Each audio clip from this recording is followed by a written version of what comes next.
Hi, I'm Molly Cavanaugh, and I write for the Kendal Connection, and I'd like to introduce you to Kendal Collects, an exhibit of artwork owned by residents at Kendal at Oberlin. I'm Eileen Detman, and this dress and slip was made by my mother in 1924. It's made of silk. It's her pattern, and she did every single stitch by hand. The thought in the family is that it took her 9 months to make it.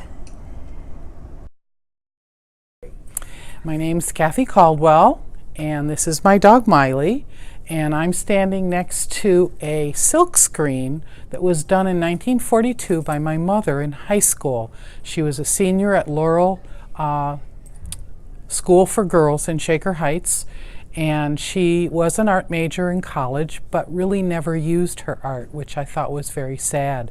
And this we found after she had moved out of her big house, and actually after she passed away, going through many boxes, we found this silk screen, and I had it mounted because I think it's really an excellent piece of work, but she never took credit for herself. And she should have. My parents lived in Kabul, Afghanistan for 5 years in the late 1950s, and my mother, who was an artist, had a wonderful eye for things wonderful. She found this all rolled up in a flea market, covered with food.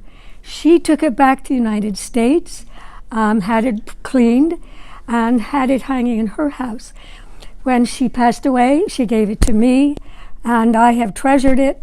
Unfortunately, when I moved to Kendal, immediately I didn't have a place to put it, so I rolled it up and put it under my bed. But I showed it to a resident, Ann Wardwell, who was a curator at the Cleveland Museum of Art and Textiles, and she said she'd never seen anything like it. So she encouraged me to have another resident, Margaret Ann Ellis, prepare it for hanging, which she did, with special hanging arrangements and a piece on the back, and now it's going to go into my house.